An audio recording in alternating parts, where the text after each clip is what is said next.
이 비디오는 1988년에 녹화되었습니다. 오늘날 교회에서 무엇이 부족합니까? 좋은 의외예요. 다음 사항에 적용되는 사람들에게 발언을 하고 싶습니다. 내 형제 사제로서 당신을 사랑한다는 것을요. 그리고 그리스도 안에서 나의 형제 자매로서 말입니다. 감사해요. 제가 당신에게 말한 것은 그런 행동, 의도 또는 임무에 대해 결코 유죄가 없다는 것을 의미하지는 않습니다. 그것은 오히려 오늘날까지도 예수 그리스도 교회에서 목사들과 신도들에 의해 행해지는 오류를 지적합니다. 어제 여기 계신 분이 제가 아직도 성모 마리아로부터 메시지를 받았는지 물어봤습니다.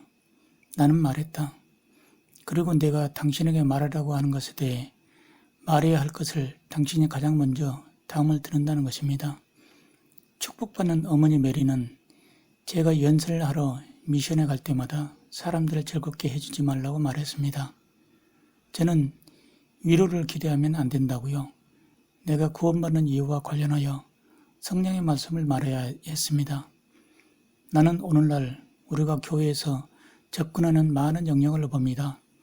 나는 전적으로 오직 전능하신 하나님에 의해 심판을 받고 구원받는 사실에 대해 나의 전문 지식이라고 말할 수 있습니다. 오늘 신부의 자비는 저에게 매우 특별한 날입니다. 우리 주님께서 얼마 전에 저에게 전가를 보낸 적이 있습니다. 하나님의 자비에 나는 예시예요. 다음은 제 경험의 두 번째 부분이자 가장 중요한 부분이며 제가 전 세계 가톨릭 교회에서 연설해야 할 부분입니다.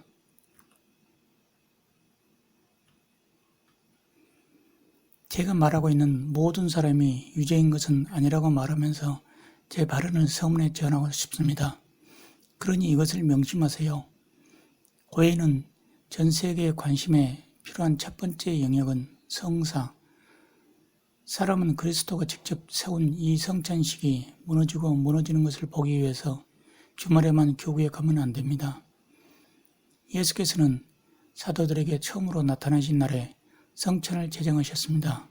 그가 죽음에 부활한 후 예수께서 볼트레된 문을 통해 윗방으로 들어가신 뒤에 사도들에게 첫 마디는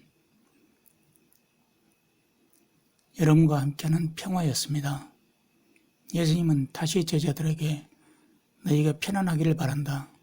아버지께서 나를 보내신 것처럼 나도 너희를 보낸다 하고 말씀하셨습니다. 그리고서 예수님은 제자들에게 숨을 내쉬며 말씀하셨다. 성령을 받아라. 너희가 누구 죄든지 용서하면 그들의 용서를 받을 것이며 너희가 용서하지 않으면 그들의 죄가 그대로 있을 것이다. 우리는 이것을 요한 20장 21절에서 23절에서 발견했습니다. 이것이 바로 고해 성사가 일어나는 이유이다. 화해의 성찬 그리고 사제들이 용서하거나 용서를 보류할 수 있는 그런 권력의 소유자이기 때문입니다. 그래서 무엇 때문에 무엇이 문제입니까? 문제는 죄의식을 느끼고 결과적으로 그들이 죄를 지었다고 느끼는 사람들이 점점 줄어든다는 것입니다. 또 다른 문제는 만약 어떤 사람이 죄책감을 느끼지 않는다면 그 사람은 고해성사를 할 필요가 없다고 느낀다는 것입니다. 사회는 이 개념을 어디에서 얻습니까? 심리학자들과 정신과 의사들에게 큰 책임을 전가합니다. 심리학자들과 정신과 의사들은 사람들에게 때로는 공개적으로 이런저런 것에 대해 죄책감을 느낄 필요가 없다고 말해왔습니다. 사람들은 그들이 했던 방식으로 그들을 이끌어낼 것에 대해 그들의 부모님을 비난해야 합니다. 심리학자들과 정신과 의사들은 우리에게 문제를 일으킨 환경을 탓하라고 말합니다. 그들이 생각해낸 해결책은 한 사람의 죄책감을 완전히 근절시키는 것입니다. 이것은 오늘날 고해 감소에 기인하는 가장 큰 현상들 중 하나입니다. 쇠퇴의 또 다른 이유는 일부 사제들이 회개자에게 자주 고백할 필요가 없다고 조언하기 때문입니다. 그런 죄악이 저질러진 횟수를 죄악으로 말할 때 사제는 그런 것들이 죄악이 아니라 긴장이 불안이나 피곤함의 결과라고 재빨리 말합니다. 결과적으로 회개한 사람은 그의 모든 죄 또는 그녀의 죄의 대부분이 실제로는 전혀 죄가 아니라 신체적 이상이나 현상으로 인한 인간의 약점이라 느끼거나 생각하도록 만들었습니다. 대부분의 가톨릭 신자들은 사제 교사를 선택할 수 없습니다. 어떤 사람들은 회개를 다루는데 전통적인 제사장이 있다는 다른 교구로 갑니다. 그러나 일부는 그들이 필사적으로 찾고 있는 마음과 영원 희망을 얻기 위해 교구 경계를 벗어나 할 수 없다고 생각합니다.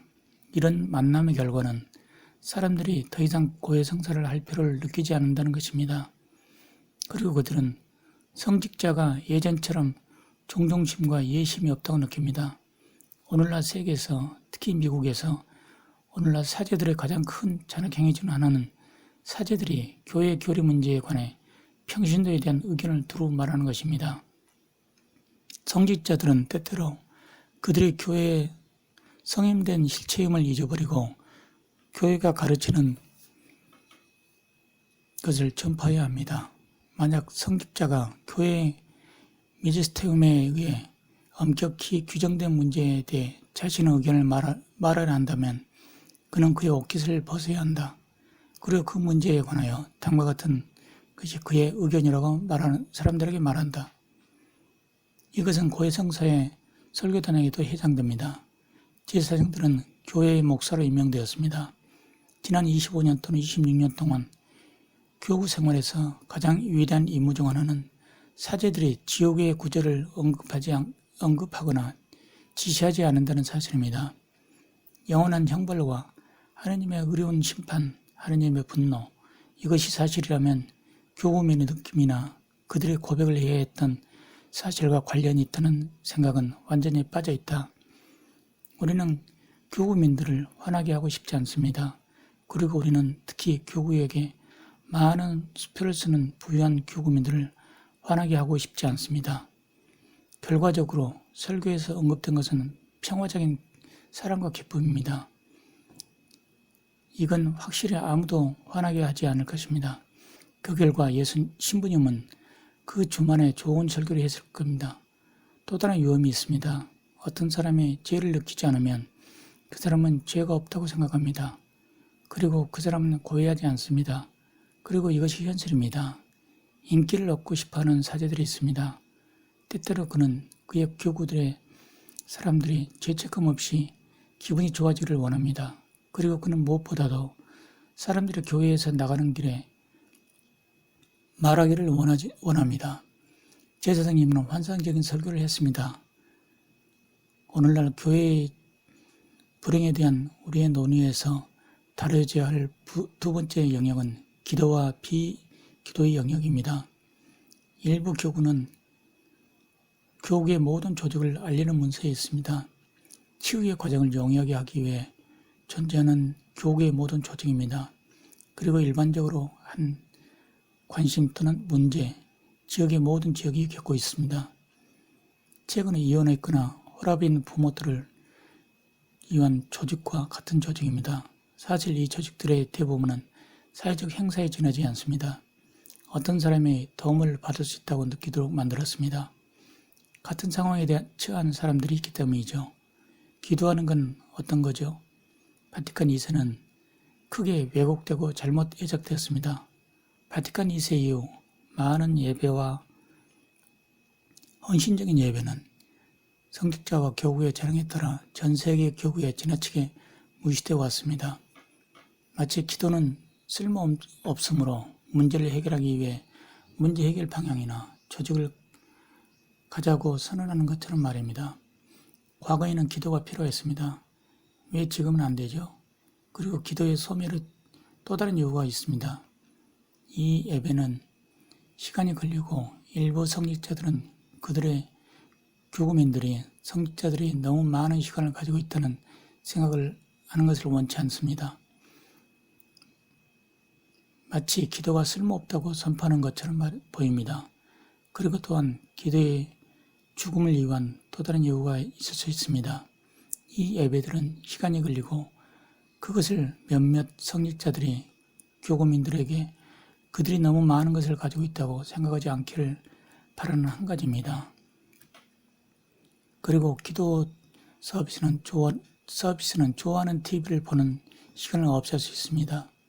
기도회는 교구민이나 친구들과 함께 쉴 시간을 줄 수 있습니다. 다른 사제들은 얼굴에 간판을 달기도 합니다. 그들의 얼굴은 교민들에게 나는 지쳤어요. 제발 다른 일을 부탁하지 말아주세요.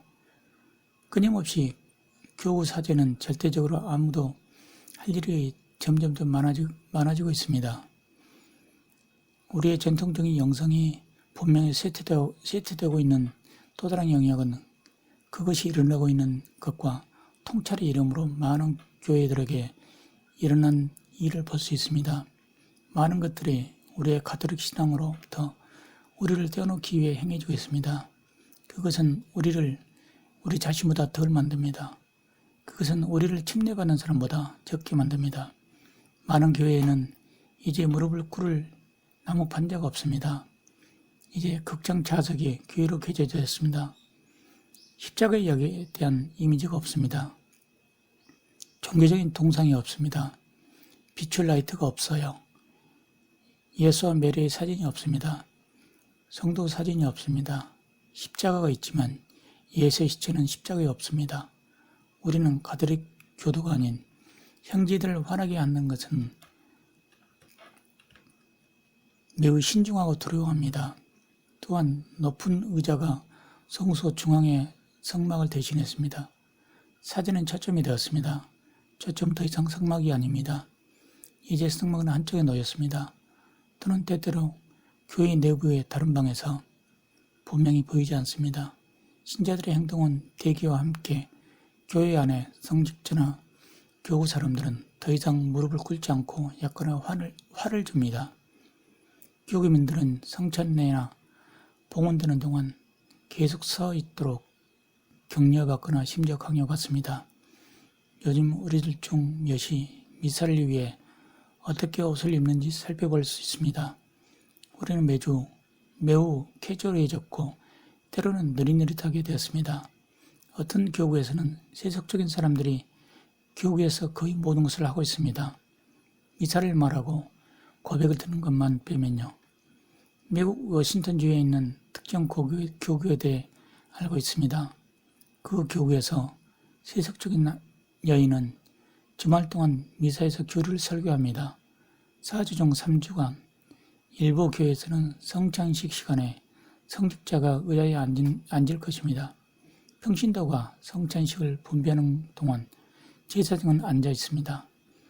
이것은 금지되어 있습니다. 그리고 성직자가 해야 할 일이 적을수록 성직자에게 더 나은 것 같습니다.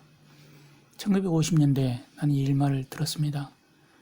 그것은 사제의 회중보다 더 큰 형제가 없습니다. 그 당시에는 아마 사실일 것입니다. 사제단은 무엇이었는지, 사제들은 서로에게 어떤 의미였는지,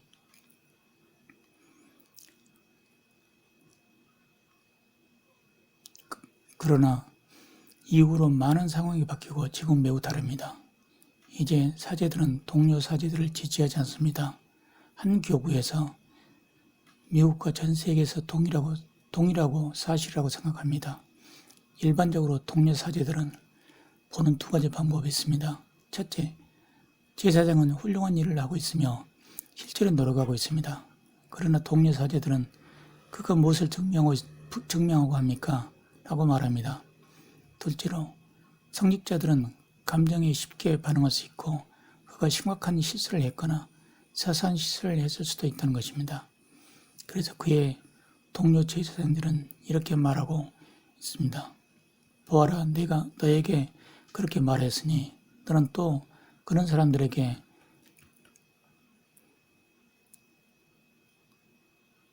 무엇을 말할 거냐. 그러나 이 이후로 상황이 바뀌고 지금은 매우 다릅니다. 이제 사제들은 동료 사제들을 지지하지 않습니다. 한 교구에서는 미국과 전 세계에 동일하고 사실이라고 생각합니다.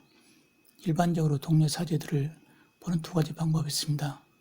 첫째, 제사장은 훌륭한 일을 하고 있으며 실제로 노력하고 있습니다.